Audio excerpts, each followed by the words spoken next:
काली अंधेरी रात में एक तांत्रिक तंत्र साधना की सिद्धि कर रहा है। वहीं पर एक शैतान उसे देखता है और सोचता है कि यह तांत्रिक अगर तंत्र सिद्धि कर लेता है तो हमारे शैतान भाइयों को कैद कर लेगा, इस तरह हम लोगों को गुलाम बना लेगा। ऐसा सोचकर वो तांत्रिक को मारने के लिए आगे की तरफ बढ़ता है। जब वो तांत्रिक की पूजा में बाधा पहुंचाने की कोशिश करता है, देखो मेरी सिद्धियों में बाधा मत पहुंचाओ, मुझे साधना करने दो। मैं राजा राय बहादुर राय की आत्मा हूँ। ये मेरा इलाका है, यहाँ पर वही होता है जो मैं चाहता हूँ। तुम मेरा इलाका छोड़कर चले जाओ और फिर कभी इधर मत आना। जाओ, मैं तुम्हें छोड़ देता हूँ। हम साधना करने वालों की पूरी धरती अपनी होती है। हम किसी भी इलाके को नहीं मानते। हमारा राजा ईश्वर होता है। हम अघोरी जहाँ भी जाते हैं वहीं अपनी धुनी रमा देते हैं। ठीक है, ऐसे नहीं मानोगे। इतना कहते हुए शैतान अघोरी के इर्द गिर्द हड्डियां बरसाने लगता है। मांस और खून लगी हड्डियों की बारिश देखकर तांत्रिक परेशान हो जाता है और अपनी मंत्र शक्ति के द्वारा हड्डियों की बारिश को बंद कर देता है।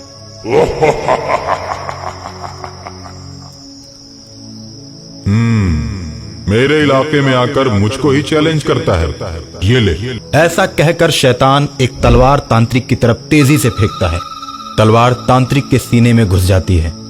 तांत्रिक वहीं दम तोड़ देता है और शैतान उसका खून पीकर चला जाता है। सुबह होते ही जब मंदिर का पुजारी पूजा करने के लिए मंदिर आता है तो उसे तांत्रिक की लाश दिखाई पड़ती है, जिसे देखकर वो डर जाता है और डर की वजह से चिल्लाने लगता है। पुजारी के चिल्लाने की आवाज को सुनकर गांव के लोग इकट्ठा हो जाते हैं और फटी आंखों से तांत्रिक की लाश को देखते हैं और पुलिस स्टेशन जाकर इस बात की जानकारी देते हैं। उसके बाद दरोगा आकर पुजारी से पूछताछ शुरू करता है।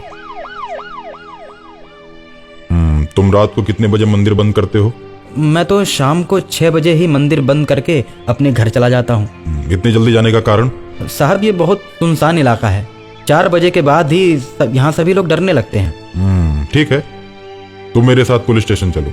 दरोगा पुजारी को पुलिस स्टेशन ले जाकर जेल में बंद कर देता है। तांत्रिक को मारने वाला कोई और नहीं, वो तुम हो।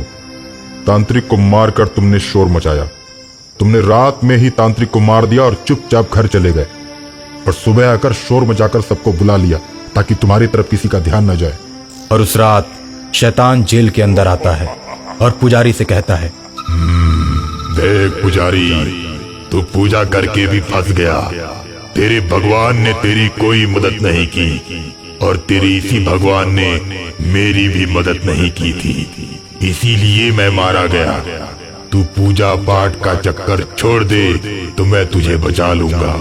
अच्छा, तो तूने उस तांत्रिक को मारा है? तूने ऐसे आदमी को मारा है जो पूरे गांव की भलाई किया करता था? अब तेरा अंत निश्चित है। शैतान जेल में कैद पुजारी को मार देता है। पुजारी की पत्नी और उसका एक छोटा सा लड़का जेल में पुजारी को देखने जाते हैं। मरते वक्त पुजारी अपने खून से सने हाथों से जेल की दीवार पर शैतान राजा राय बहादुर राय लिख देता है। पुजारी का लड़का जेल की दीवार पर लिखे हुए शब्दों को बड़े गौर से देखता है और देखते ही समझ जाता है कि राजा राय बहादुर राय की शैतानी आत्मा ने ही मेरे पिता को मारा है। मैं उससे अपने पिता की मौत का बदला जरूर लूंगा। छोटे से लड़के का मन बदले की भावना से भर जाता है। अपने पिता का दाह संस्कार करके वो प्रतिदिन अपने पापा के मंदिर पर पूजा करने के लिए जाता है।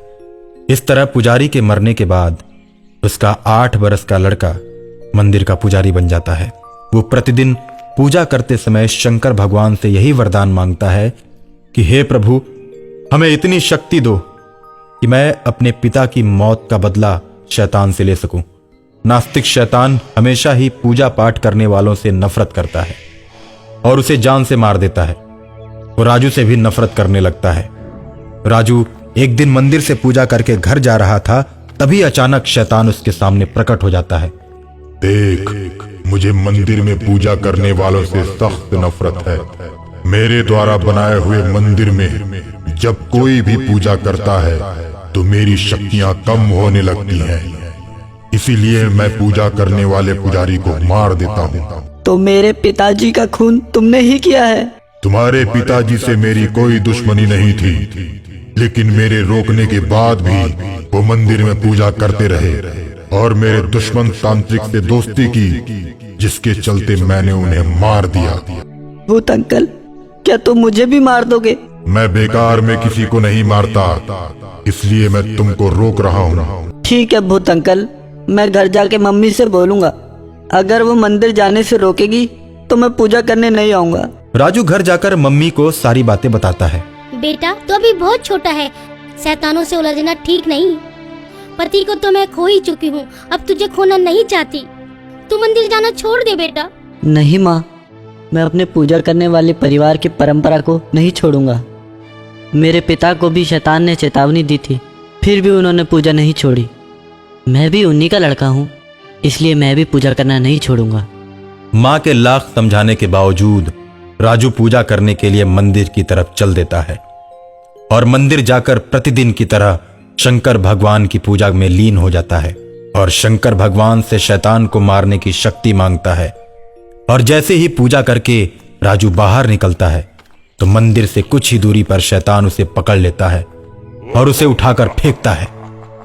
राजू हवा में लहराते हुए मंदिर के फर्श पर धड़ाम से गिरता है और गिरते ही उठकर खड़ा हो जाता है। गुस्से में शैतान मंदिर के फर्श पर चढ़ने की कोशिश करता है, लेकिन मंदिर की पहली सीढ़ी पर पैर रखते ही उसका पैर आग से जलने लगता है। इतने में राजू उठता है और शंकर भगवान की तरफ बढ़ता है। कहते हैं कि बच्चे भगवान का रूप होते हैं। शंकर भगवान राजू की आत्मा में प्रवेश करते हैं। राजू अपने हाथ में शंकर भगवान का त्रिशूल लेकर शैतान को लक्ष्य बनाकर उसकी तरफ जोर से त्रिशूल फेंकता है। त्रिशूल नास्तिक शैतान के शरीर में घुस जाता है और इस तरह अपने पिता की मौत का बदला शैतान की मौत से राजू ले लेता है और अपनी मम्मी को आकर सब बात बताता है। उसकी मम्मी बहुत खुश होती है और फिर से शंकर भगवान के पूजा की परंपरा शुरू हो जाती है।